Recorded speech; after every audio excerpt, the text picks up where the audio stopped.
देसी न्यूज हरियाणवी के सभी दर्शकों को नमस्कार।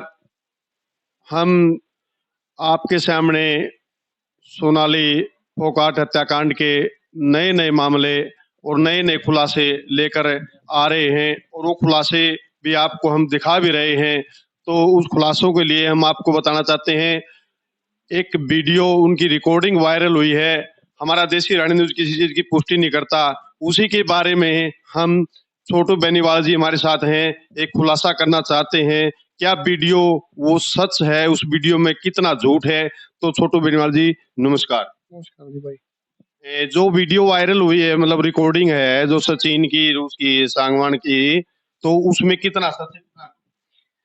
उसमें सारा ही झूठ है। अब तो सारे देशवासियों को ही पता चल गया, क्योंकि उसने उस ऑडियो में ये कह रखा है भाई हम सारी रात घर परिवार की बातें कर रहे थे, और अब सारे देश ने देख भी लिया, देश ने प्रदेश ने, भाई कौन कौन सी बातें कर रहा था वो। जो व्यक्ति ये कह रहा है भाई हम तो घर परिवार की बातें कर रहे थे, डिस्को में बार में शायद घर परिवार की बातें नहीं होती, किसी ने भी नहीं करी होंगी, और धक्के से ड्रग पिला पिला के को घर परिवार की बातें करता है, तो झूठ तो सारे प्रदेश के देश के सामने आ ही गया। भी झूठा तो था भी और है भी, क्यों जिंदा है वो, क्या सोनाली के साथ थोड़ी चला गया, तो झूठा तो है ही, उसमें भी झूठ बोल रखी है उसने। और जब वहां गोवा गए थे तो वहां वो कह रहा था रात को मैं लेके गया हूँ टैक्सी में, और टैक्सी में लेके हॉस्पिटल गया हूँ, फलाना गया हूँ, मतलब वो झूठ, सारी झूठ थी। और अब तो क्लियर भी होगी इसकी झूठ, जब ये वीडियो फुटेज सामने आई है तो क्लियर भी होगी बातें। अब पुलिस, गोवा पुलिस कार्रवाई कर रही है, अरेस्ट की भी पता चले, अभी 4 से 5 व्यक्ति अरेस्ट किए हैं, जिसमें होटल मालिक भी अरेस्ट किया है। और ये 2 तो चलो साथ थे ही, वो तो पुलिस क्लियर करेगी किसका कसूर है किसका नहीं। और जो ड्रग्स जो सप्लाई करने वाले थे वो भी अरेस्ट किए हैं पुलिस ने। पर ये कदम अच्छा है गोवा पुलिस का, भी ड्रग ड्रग वालों पे, ड्रगिस्ट पे कंट्रोल हो। पर ड्रगिस्ट पे कंट्रोल के लिए अलग टीम बनाओ। पर जो इसने जो कंट्रोल कर रखा था सुधीर ने सोनाली पे, कैसे कर रखा था, क्यों उसकी मौत, उसने मर्डर किया, कौन कौन उसके साथ था, किस किस को पता था भाई उस रात को ये कांड होना है, उस पर थोड़ा ज्यादा ध्यान दे और दोषियों को सजा मिले। और शायद मैं ये भी सवाल करना चाहूंगा आपके मीडिया से, भी लोग भी ये चाहते होंगे भाई उसकी बेटी को न्याय मिले। तो आप मतलब रिश्ते में भाई हो उनके, सोनाली फोगाट जी के, तो नजदीकी भी, मतलब नजदीकियां भी आपकी बहुत ज्यादा है उनसे, तो जो उनके साथ किसी और का भी झगड़ा होता था? और का झगड़ा, झगड़ा उससे कोई करता नहीं था, सारे चमक्या करते उससे, क्योंकि कुछ तो शक्ल इतनी सुथरी थी उसकी, और कुछ यूं रोज दिन में 3 बार ब्लेड मारा करता वो, और यूं मतलब अकड़ में रहा करता, पास आने की किसी की हिम्मत नहीं थी। एक बार उसके परिवार वाले, बाकी तो चलो ठीक है, उन्हें मना कर दिया भी नहीं बात होगी तो नहीं आए। सोनाली का सगा जीजा है छोटा, छोटी बहन जिसके ब्याह रखी है, अमन पुनिया, उसका उसके साथ झगड़ा हुआ था एक बार, तो बुत्थन में हुआ था। अमन पुनिया, अमन पुनिया कौन है? अमन पुनिया सोनाली का जीजा, सगा जीजा, छोटी बहन ब्याह रखी है उसके सोनाली की, रुकेश। तो इनका कोई फैमिली प्रोग्राम था बुत्थन में, सोनाली के घर, पीहर है जो सोनाली का, तो वहां ये भी साथ आ गया। तो साथ आ गया तो हर फैमिली प्रोग्राम में साथ, भाई फैमिली प्रोग्राम तो फैमिली प्रोग्राम होता है, भाई सगी बहन, सगा भाई, बाप, सगी चाचा ताऊ, भाई ये कुछ नहीं था, सिर्फ नौकर ही तो था उसका, पीए तो था, पीए को नौकर कह दो, भाई नौकरी कर रहा है तो नौकरी है। तो ये इंटरफेयर करा था बीच में। अमन ने कहा भाई हमारा फैमिली प्रोग्राम है, भाई आप बीच में इंटरफेयर ना करो, बीच बीच में फोटो खिंचवाना। तो बोला क्यों ना करूं, मैं भी करूंगा। तो बोला क्यों करेगा, तू नौकर है, तू पीए है, तू अपना काम कर, डायरी संभाल, तेरा काम डायरी संभालने का है, ये वो। तो वहां उनकी तू मैं हो गई थी, तो बीच बिचाव करवा के दोनों छुड़वा दिए गए थे। तो उसके बाद सोनाली को कह के उसने वो एफआईआर भी करवाई, ना तो कोई हाथापाई हुई थी, ना ही किसी के चोट लगी थी, तो क्या एफआईआर होती है। एफआईआर मतलब एफआईआर जो करवाई थी वो किन किन की करवाई? सगे जीजा की और सगी छोटी बहन की, सोनाली ने करवाई थी उसके कहने पे। क्या करवाई भाई, हमें इससे खतरा है और हमें इसने धमकी दी है, तो वैसी तो 506 की एफआईआर करवा दी थी उन्होंने। तो उसके बाद जब सुधीर इधर उधर कहीं फार्म में गया हुआ था, घर वालों की बात हुई, जब सोनाली का फोन सोनाली के पास रह गया था, सुधीर कहीं खेत में गया था शायद, तो उसके बाप ने, उसकी माँ ने बात करी, उसके पेरेंट्स ने सोनाली के। तो सोनाली बोली भी मैं तो कुछ करना नहीं चाहती, मेरी तो छोटी बहन है, जीजा है मेरा, मैं क्यों कार्रवाई करूंगी। पर जब वो अलग होती थी ना सुधीर से, तब तो थी बिल्कुल सही। तो सुधीर के सामने होता सुधीर, तो सुधीर जो बोलेगा वही होगा, मतलब जो हुक्म मेरे आका वाला काम था। तो एफआईआर वो समझौता भी हो गया, वो कैंसिल भी हो गई थी, एफआईआर पुलिस ने कर दी थी। सोनाली जी ने मतलब उस पे हाँ, समझौता तुरंत ही कर लिया था, अगले दिन ही कर लिया शायद, 1-2 दिन बाद ही। और उसके बाद अमन की फिर यहाँ भी हुई, इलेक्शन के दौरान भी हुई। तो फिर अमन को भी वो दूर रखने लगा, और फिर बुथन हो गई थी, उसके बाद तो क्लियर ही हो गया, एफआईआर ही करवा दी थी अमन पे। पर अमन आज भी साथ दे रहा है। सोनाली चली गई, अमन और अमन की वाइफ यानी उस बच्ची का साथ दे रहे हैं। चंडीगढ़ जाना, गोवा जाना, यहाँ उसको खाना खाना खिलाना पिलाना, सारा जो एक मौसा का और एक मौसी का जो रूल होता है, वो फर्ज होता है, वो निभा रहे हैं दोनों हस्बैंड वाइफ। तो यशोधरा बेटिया है जो आपकी तो बहन जी लगी, आप उनके मामा जी हो, उनकी देखभाल के लिए क्या आपको लगता है कि फैमिली का मतलब कोई सदस्य उनकी देखभाल नहीं, क्यों नहीं कर सकता, करनी चाहिए, उनका फर्ज है, कर्तव्य है उनका। पहले तो चलो वो सांड आ गया था बीच में, वो काबू का नहीं था इनके, अब तो कोई नहीं है। अब तो जो फोगाट फैमिली है, फोगाट फैमिली का खून है ये जो यशु है, उसके सगे भाई है, सगे चाचा के लड़के, सगे ताऊ का बेटा, ताऊ ताई चाची सभी तो है। क्यों नहीं करेंगे भाई, और क्या चीज नहीं है उनके पास, सब कुछ है उनके पास। और फर्ज भी बनता है, और शायद मुझे लगता है फर्ज फर्ज से अपने पीछे भी नहीं हटेंगे वो। और उसके बाद उसके जो मामा है, वतन डाका, रिंकू डाका, उनके पास भी सब कुछ है। सारा ऑपरेटर वतन था सोनाली का, हर चीज का लेन देन जो मेन होता था वो वतन करता था। तो वो भी संभालेंगे, संभालना चाहिए। बाकी सभी समाज के सामने थोड़ी देर में बातें आ भी जाएंगी भाई कौन कौन संभाल रहे हैं। पर मुझे ये लगता है कि दोनों परिवार कमी शायद नहीं आने देंगे, दोनों भी तीनों परिवार।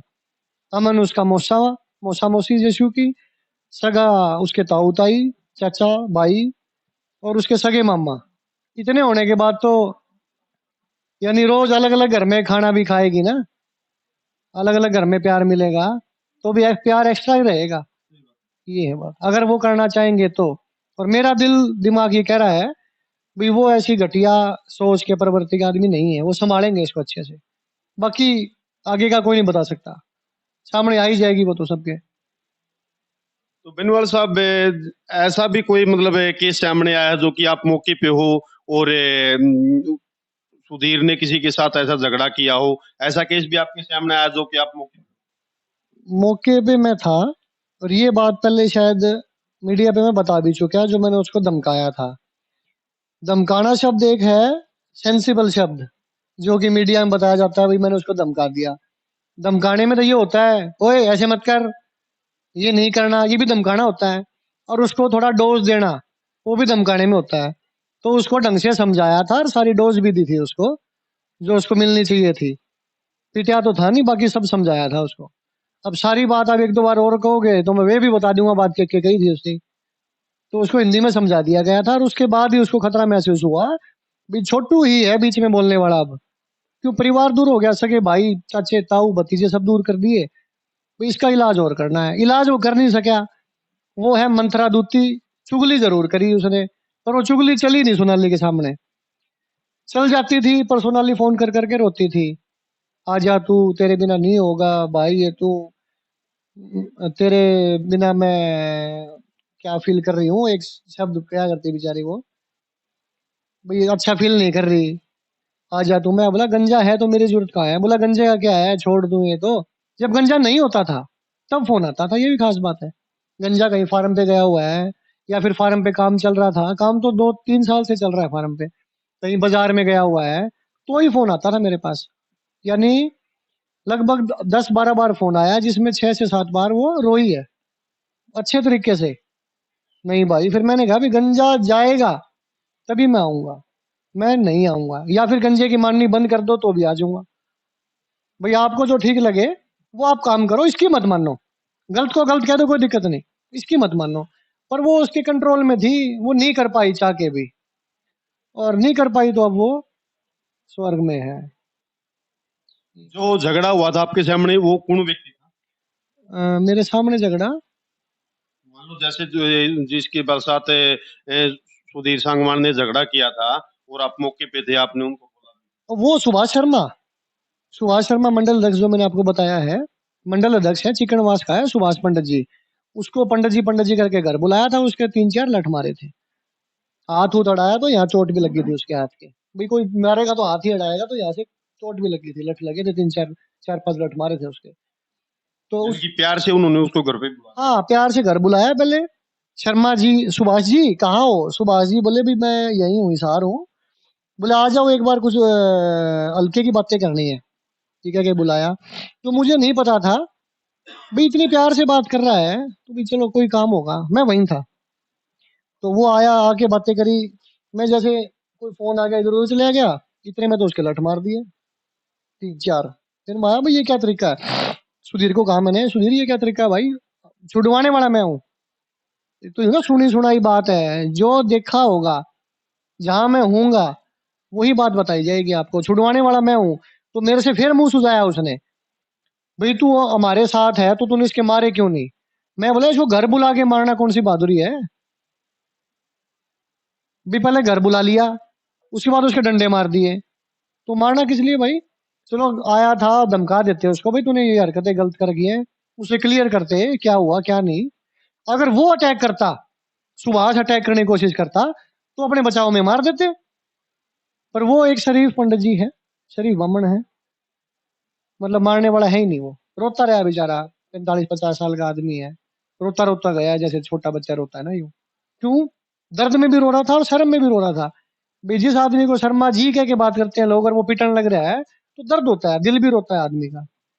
ये था जी। आपको लगता है गोवा पुलिस उनको यहाँ पे इन्वेस्टिगेशन के लिए लेकर आएगी? गोवा पुलिस लाएगी या नहीं लाएगी, ये तो डिसीजन और कानूनन बात है, वो गोवा पुलिस जानती है। पर मैं आपसे पर्सनली वैसे बताना चाह रहा हूँ, अब जो आपके जो सुन भी रहे होंगे, सुन ही रहे हैं, तो लेना चाहिए। उसके जो जो चेले, जो जो उसके कहने से काम करते थे, सबसे बात होनी चाहिए, इन्वेस्टिगेशन होनी चाहिए, और बातें क्लियर होनी चाहिए। मर्डर वाले दिन कौन कौन फार्म पे आया था, कितनी बार आया था, उससे पहले वाले दिन उसका कौन कौन चेला कितनी बार आया था, और क्या क्या चीज वहां से उठा के ले गया। मतलब सबूत मिटाने की कोशिश किसने करी उसके पीछे से, तो इस बात की क्लैरिफिकेशन होनी चाहिए। जो फैमिली और यशोधरा बिटिया चंडीगढ़ सीएम साहब से मिलने के लिए गई थी, उन्होंने क्या आश्वासन दिया पता है? मैं साथ नहीं था, पर मेरी उनसे रेगुलर बात हो रही है। उन्होंने कहा था भी गोवा सीएम को, सीएम साहब ने गोवा सीएम को बोल दिया है, और सीबीआई जांच भी होगी। जैसे जब तक सारी बातें क्लियर नहीं होती हैं, तो ये जांच खत्म नहीं होगी, जब तक सारे सबूत, सारी चीजें सामने नहीं आ जाती। ये जवाब दिया था। तो जी ये थे हमारे साथ छोटू बेनीवाल जी, जो कि नए खुलासे करते रहते हैं, और इन मतलब देसी हरियाणा न्यूज के अंदर हम आपको नए नए खुलासे दिखाते रहेंगे। सोनाली फोगाट हत्याकांड के अंदर जो भी किसी तरह की नई अपडेट आएगी, वो भी हम आपको देते रहेंगे। तो बने रहिए देसी हरियाणा न्यूज में। देसी हरियाणा न्यूज के अंदर रिपोर्टर विजेंद्र मान के साथ। थैंक यू, धन्यवाद, नमस्कार।